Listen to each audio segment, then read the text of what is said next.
Assalamualaikum warahmatullahi wabarakatuh. Perkenalkan, nama saya Nur Hayati, NPM 2020-01-029, kelas manajemen 6A dari kampus Universitas Muhammadiyah Mamuju. Video ini saya buat sebagai pemenuhan tugas individu lanjutan mata kuliah Al-Islam Kemuhammadian 5. Di video kali ini saya akan membahas materi terkait paradigma pengembangan ipteks. Yang pertama yaitu interrelasi kebenaran Al-Quran dan ipteks. Interrelasi berasal dari dua kata yaitu inter dan relasi. Inter adalah bentuk terikat di antara dua, sedangkan relasi adalah hubungan atau berhubungan. Jadi, interrelasi merupakan hubungan antara dua masalah yang saling terikat. Dalam pembahasan ini berkenaan dengan hubungan kebenaran Al-Quran dan ipteks. Al-Quran adalah kitab petunjuk, demikian hasil yang kita peroleh dari mempelajari sejarah turunnya. Ini sesuai pula dengan penegasan Al-Quran, yaitu petunjuk bagi manusia, keterangan mengenai petunjuk, serta pemisah antara yang hak dan batil. Yang kedua yaitu Al-Quran dan ilmu pengetahuan. Al-Quran demikian menghormati kedudukan ilmu dengan penghormatan yang tidak ditemukan bandingannya dalam kitab-kitab suci yang lain. Sebagai bukti, Al-Quran menyifati masa Arab pra-Islam dengan jahiliyah atau kebodohan. Di dalam Al-Quran terdapat beratus-ratus ayat yang menyebut tentang ilmu dan pengetahuan. Di dalam sebagian besar ayat itu disebutkan kemuliaan dan ketinggian derajat ilmu. Ilmu pengetahuan dan teknologi adalah salah satu sarana manusia untuk menuju kehidupan di dunia lebih baik. Oleh sebab itu, dalam Al-Quran pun tak luput memberikan petunjuk tentang ilmu pengetahuan dan teknologi bagi kehidupan manusia. Yang ketiga yaitu bukti-bukti ilmiah kebenaran Al-Quran dalam bidang pengetahuan. Seperti yang telah dikemukakan bahwa salah satu pembuktian tentang kebenaran Al-Quran adalah ilmu pengetahuan dari berbagai disiplin yang diisyaratkan. Memang terbukti bahwa sekian banyak ayat-ayat Al-Quran yang berbicara tentang hakikat ilmiah yang tidak dikenal pada masa turunnya, namun terbukti kebenarannya di tengah-tengah perkembangan ilmu seperti teori tentang expanding universe atau kosmos yang mengembang. Yang kedua yaitu matahari adalah planet yang bercahaya, sedangkan bulan adalah pantulan dari cahaya matahari. Dan yang ketiga, pergerakan bumi mengelilingi matahari, gerakan lapisan-lapisan yang berasal dari perut bumi, serta pergerakan gunung sama dengan pergerakan awan. Selanjutnya yaitu zat hijau daun atau klorofil yang berperanan dalam mengubah tenaga radiasi matahari menjadi tenaga kimia melalui proses fotosintesis sehingga menghasilkan energi. Bahkan istilah Al-Quran Al-Syajar Al-Akhdar atau pohon yang hijau justru lebih tepat dari istilah klorofil atau hijau daun, karena zat-zat yang tersebut bukan hanya terdapat dalam daun saja, tapi di semua bagian pohon, dahan, dan ranting yang warnanya hijau. Yang terakhir yaitu bahwa manusia diciptakan dari sebagian kecil sperma pria dan yang telah difertilisasi atau pembuahan berdempet di dinding rahim. Yang keempat yaitu bukti-bukti ilmiah kebenaran Al-Quran dalam bidang ekonomi. Al-Quran sebagai pedoman hidup umat Islam mengajarkan supaya setiap manusia menegakkan keadilan dalam kehidupan bermasyarakat, seperti tuntutan agar orang-orang kaya memberikan sesuatu yang dimilikinya kepada orang-orang miskin sesuai dengan kadar yang telah ditentukan syara. Untuk mewujudkan pemerataan ini, Islam memiliki jalan diantaranya penyaluran zakat, kurban, fa'i, rikas, jizyah, harta waris yang tidak memiliki ahli waris, dan harta-harta tidak bertuan merupakan pendapatan negara.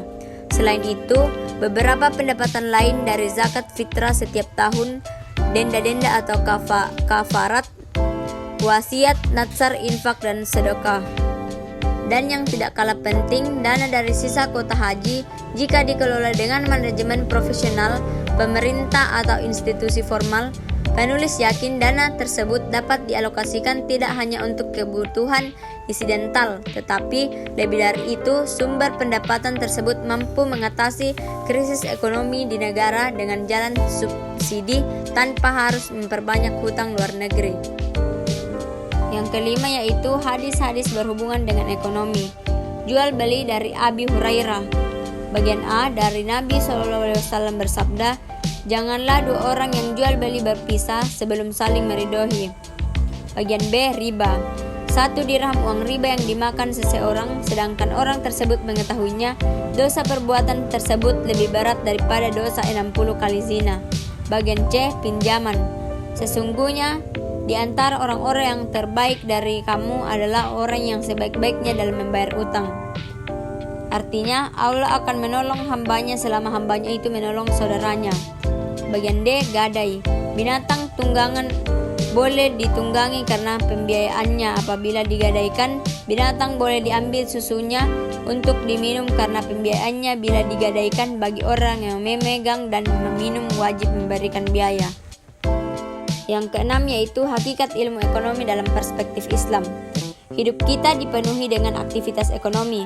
Setiap hari kita melakukan transaksi.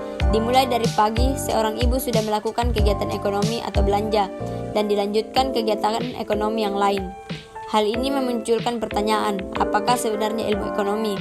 Ilmu seperti sudah dipaparkan bab sebelumnya, yakni studi, penjelasan dan analisis tentang sesuatu. Sesuatu itu bisa berbentuk sosial, ekonomi dan lain-lain.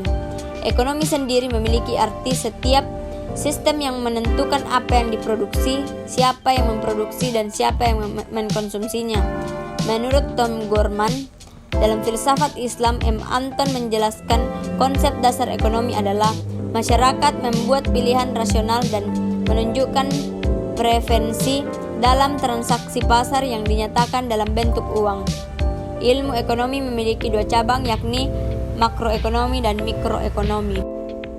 Makro berkisaran hal yang besar, sekup studi keseluruhan tentang produksi dan distribusi. Bisa juga memiliki cakupan yang lebih luas dalam pendapatan dan produksi dan keseluruhan tentang perekonomian. Mikroekonomi menangani hal-hal yang lebih kecil sifatnya dalam perekonomian, berfokus pada intensitas perekonomian individu, bisnis rumah tangga, atau pada aktivitas ekonomi spesifik, seperti contoh ekonomi buruh yang membahas pasar tenaga kerja dan upah buruh. Yang ketujuh yaitu keutamaan mempelajari ilmu ekonomi. Hidup ini dipenuhi kegiatan ekonomi, mulai dari bangun tidur sampai tidur kembali. Sering kita mendengar ungkapan, yang kaya semakin kaya, yang miskin semakin miskin. Semua ini berhubungan dengan kegiatan ekonomi. Kadang kita berpikir semua yang ada di muka bumi ini merupakan ciptaan dari Allah dan gratis diberikan olehnya. Tetapi kenyataannya kita harus membayar untuk sebuah barang. Belum lagi dihadapkan kelangkaan suatu barang, sehingga untuk mendapatkannya masyarakat tertentu sampai ada yang kehilangan nyawa. Masyarakat modern memiliki sistem atau aturan untuk memenuhi kebutuhannya. Siapa yang memperoleh, siapa yang memproduksi, dan untuk apa barang tersebut diproduksi. Sistem inilah yang disebut ilmu ekonomi. Artinya, karena penting memahami sistem atau aturan tentang pemenuhan kebutuhan tersebut sehingga tidak terjadi perebutan dan kegiatan merugikan masyarakat, pengguna ataupun produsen, maka dibutuhkannya ilmu. Adapun yang menjadi kesimpulan pada materi ini yaitu pengembangan ipteks pada satu sisi memberikan berkah dan manfaat yang sangat besar bagi kesejahteraan hidup manusia bila ipteks disertai oleh asas iman dan takwa kepada Allah Subhanahu wa taala. Sebaliknya, tanpa asas iman dan takwa, ipteks bisa disalahgunakan pada tujuan-tujuan yang bersifat destruktif atau merusak. Al-Quran sebagai dasar pijakan seorang muslim dalam kehidupan ini memberikan kejelasan bahwa Allah Subhanahu wa taala telah menciptakan manusia dengan potensi akal untuk memahami elemen-elemen alam, menyelidiki dan menggunakan benda-benda dalam bumi dan langit demi kebutuhannya. Demikianlah video kali ini, saya akhiri dengan ucapan billahi taufik wal hidayah. Wassalamualaikum warahmatullahi wabarakatuh.